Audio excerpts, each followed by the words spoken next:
Good day, citizens. It is 8:37 p.m. on 3/9/2022. Um, Hope you're doing well wherever you are in the world. I wanted to make this video today to talk about a subject that somebody asked me. How do I move funds to my Coinbase account to load up my Coinbase card? Which, if you're looking at the screen here, this beautiful blue card with the Visa logo, that is Coinbase's card that is linked to your account. It is Visa approved. You can spend it just like any other Visa card. You can literally spend US dollar coin, which is pegged 1 to 1 with the US dollar, and it's pretty much as good as gold. You can buy your groceries, you can take your girl to dinner, buy gas, buy your toilet paper, whatever you need. You know what I mean? It's a beautiful thing. It also enables you to get rewards in various percentages in Bitcoin, Stellar. I think there's AMP, and yeah. But I wanted to talk about this because when you do, not financial advice. I'm no got no suit and tie degree on this subject, but I want, like, everybody knows that when you convert coins, that you're supposed to be taxed on that, right? It's a taxable event on your net loss and your net profit. But this is I'm going to show you something that people do on decentralized exchanges to get US dollar coin. Now, when you send US dollar coin to Coinbase, it has to be on the Ethereum network, okay? I'm going to show you some things, and you have to realize there's different networks that you can operate on in your MetaMask. You have, if you're looking here, you see how you have Ethereum? That's ERC20, right? You would have to send the Ethereum based USDC to Coinbase. Now, if you look here, you have the equivalency on all these other networks, okay? If you have the USDC on any of these other networks, you need to bridge it. And when I say bridge, what a bridge does is a bridge will take the USDC that is on any of these other networks. It will usually burn it on that network and convert it to the Ethereum network. For that, you're going to need a wallet on that runs Ethereum, such as MetaMask, right? Or your Coinbase wallet, and you're going to need usually a wallet that operates on one of these alternative chains as well. So think of USDC as a car, and it has some of it. Sometimes it'll take gas, regular gas, and sometimes it'll take diesel, right? But you can't mix the two. Okay, so if you'd have to swap out the whole tank and go to the other one, that's kind of what burning is. It's swapping out that tank and putting that car on the other network. Maybe that's a bad comparison. I don't know, but I hope that kind of makes sense. This I can't really draw you a picture and say layer one, layer two. We've been over this many times, but they're they're different. They're different networks. You can't send one coin to the other. You have to do something called bridging. Very important. If you don't bridge your coins, you will lose them. And bridging is very time consuming. It can take you come to something like the Polygon Bridge here. We'll just go to the Google search bar. We'll go to the Polygon Bridge, and just an example. When you use this Polygon Bridge here, it can take. You would come to Polygon Bridge. You'd click this. You'd go to withdraw. Of course, you can log in with your wallet, but it can take anywhere from like 1 to 3 hours, right? And that's a long time when you're doing these withdrawals. So you have to be patient. And another thing that can happen, depending on network congestive likeness, sometimes it can like glitch, and there's a way to get around that. If it glitches here, there is sites you can go to find the transaction hash and kind of reload the transaction or force it to go through.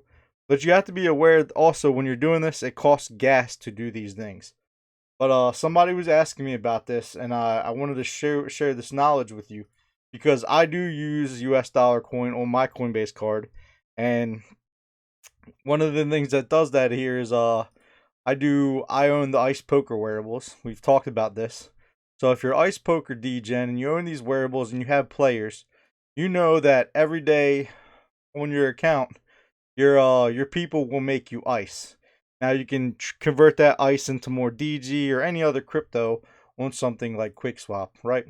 I'm going to go ahead on my MetaMask here. I'm going to change networks to Polygon, and you can see my assets here. And I have I currently have banked 2,933 ICE.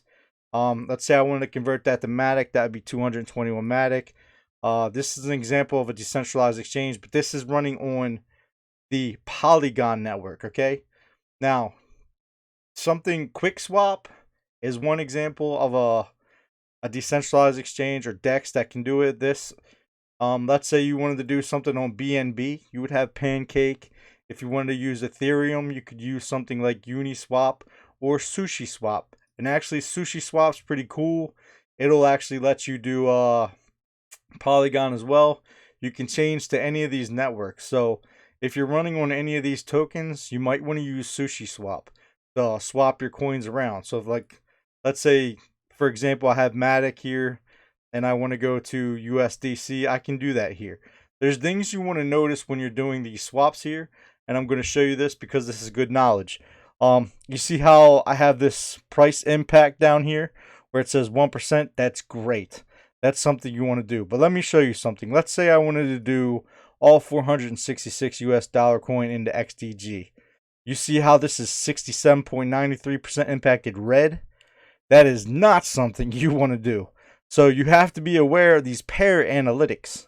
All right? You don't want to do a bad trade like that because you're burning yourself. For me, that would take over half of my supply, right? I'd get half the value back. Instead, something to do might be like putting my USDC into, if I was going to do it, I would put it into DG, right? And I can see that, oh, that's only 3%. Well, if that's a good match, maybe then I could put the DG into XDG. You have to sometimes play around with these pairs, and you can see, like, you see how that wouldn't take as much, right? You never want to do something where you're in the red like that. So definitely be advised about that. That is called price impact, and you have things such as that called slippage. All right, and sometimes you can adjust that. For an example here, I'm going to go ahead and I'm going to switch my wallet to the Binance Smart Chain network on my MetaMask, so I can enable Pancake Swap here, so I can show you guys this, because sometimes you also have to. Wow, this is extra bright. Let me see if I can find night mode, guys. This is it's terrible. Yeah, there you go. That's much better. So let's say we want to exchange, okay? And on Pancake Swap, Pancake's one of the things where it expects the user to kind of know what they're doing. You can see here the slippage tolerance I have marked is for 0.5%. Some coins will make you up that. If you're going to do that, you want to look for like a cog indicator or something else. And then this gets real technical. But if you're doing something just like ICE, you want to be aware that sometimes you have to change the slippage, but you never want that 60%. You never want that kind of red, man. No, don't ever do that. That's just foolishness. All these coins have, not all of them, but most of them have dexes. Even Cardano now has a dex. It's still pretty slow, but it's coming along here. We're going to go to the search bar and we're going to put in Sunday Swap. I believe something else just came online, but I've been using Sunday Swap as well as another DEX. Now, Sunday doesn't have a USDC pair yet, but I imagine it will be coming. And I imagine as that is, there will also be bridges to where you can swap things around. Sometimes it's not as easy as you think, and sometimes you will have to use a regulated exchange. There's no way about it. But there is also, to give you guys an example here, right? I know that with my coin here, that I can put it on my MetaMask and then go to another exchange and swap around. I also know that I can swap this here to the USDC, go to the Polygon Bridge that I showed you before, and then send it to my Coinbase account directly.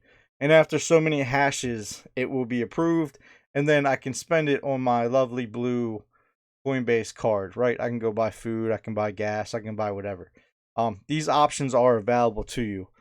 I'm not telling you to do this to avoid taxes, right? I'm not trying to tell you to be a modern day gangster, bootlegger, rebel, whatever you want to call it, right? It's highly frowned upon, but this is a way that you can convert your coins, and it is a way that you can load your Coinbase card. Now, me telling you this, you are supposed to pay your taxes, right? But this is a way that you could get around it. And it is a way that people do. So, and your taxes might not, you might not even be taxed on this in your country. So this could just be education for you to learn how to convert your coins. But when it comes to playing ice poker, getting my rewards, and then putting them, going to quick swap and cashing it into USDC on the Polygon network, which lets me go back to that now. Uh, this is one way. This is one way that you can do it, and it's nice to have options. Like, you don't need to put it in USDC. You can put it into other stuff. Like, technically, right now, if I wanted to move all this ice to mana for Decentraland, right, I could do that as well. And you could see that that would give me 133 mana to where I could go buy wearables or whatever on Decentraland. Of course, knowing that this would be mana on the Polygon network and not the Ethereum network. But then I could also get something else and move it to wrapped ETH, right? Right now I have none. If I took this 2,933 ice, I could get myself 0.12 ETH. Basing on the gas prices today, I know that if I wanted to bridge this off of the Polygon network, it would probably cost me 0.02 to 0.03 ETH, and then I would have about 0.09 or 0.10 ETH on the Ethereum network if I used the bridge. And that's just simply the nature of the beast here when dealing with all that. That's just the way gas prices are. Some networks are more expensive than others. Some don't really cost much at all. And sometimes they fluctuate greatly with network usage. But ladies and gentlemen, I wanted to make this video to show you a couple examples of these in a couple different ways. In case you've never used a DEX or you were wondering how you could get USDC, this is simply what I do. I come to QuickSwap. I change my ICE into either ETH if I need ETH, into mana if I need mana, or into USDC like I got here. Then I will simply come to Google. I will put in Polygon Bridge and I will click on the web wallet and I will simply use this website. This is what I do. I come here. I come to withdraw over here, and then I'll click not this. I click withdraw, and then I will simply click the US dollar coin and I will enable the transaction. And I'll even show you here. It says it can take 45 minutes to 3 hours before you do it, and then it will give you an estimation on your gas price when you go to do this. I'm not going to do it right now because I actually want to have more USDC in my wallet before I go to initiate the transfer, just because I don't want to nickel and dime myself on the gas fees, and plus I hate waiting 45 minutes to 3 hours at a time. If you go to do the Polygon thing like this, there is a website. Let me pull up another tab here. I don't want to cross my tabs. I'm going to come to my bookmarks. Give me 1 second while I find this for you guys. Oops, wrong tab. Just 1 more second, and I want to show you guys this. I think it's this site right here. So let's say that you're doing a transaction and for whatever reason it fails, or like you can't figure out what's going on. The reason I like the Polygon Bridge is because I can get that transaction hash. I can go to my MetaMask history, right? We're going to cancel this, and it would be in the activity. I would be able to click that. I would be able to get the transaction hash, and then I would be able to, it would tell me to check it, and then it will pull it up, and it will let me know the status and how to complete it. So it's kind of like a safety net. I'm going to leave a link to this below in case anybody ever encounters that problem. But if you have questions, feel free to comment below, ask me. I just wanted to bring this to the attention of people because a good friend of mine asked about it, or somebody I consider a good friend anyway. But I'll leave a link to all of these exchanges as well. Something else I haven't talked about is I have used Change.io, I believe it's called. I've used it before for wax. I'm not going to say I'm a huge fan. It's not that bad. Change.io. It takes a while. I don't know. It's just be real careful with this. What you can do is you can convert coins to other coins, and you just put in your web address, and they will give you an address to send a certain amount of coins to, and then it will make sure that it delivers the coins that you requested to the receive address that you gave it. They do a whole bunch of stuff. I'm only familiar with them because I've used them for Wax. You can see your ETH. You get now. I believe they probably, yeah. So I've used them for Wax Network before, but it's just realize that these bridges and these exchanges like this are really slow sometimes, and they're based on network congestion. But these are just different ways that you can convert currency, and I wanted to get that out there for you guys. I'm going to leave a link to all these exchanges. Um, Familiarize yourself with MetaMask and different wallets, and always make sure that you're on the right network when you're doing these transfers. And if you need to bridge. Don't lose your money. Sometimes it's definitely advisable, if it's your first time and you're a newer guy, do a smaller send transaction until you get the feel of it. You all have a good one. Stay blessed. This is the Crypto Tengu. I will catch you next time. Peace.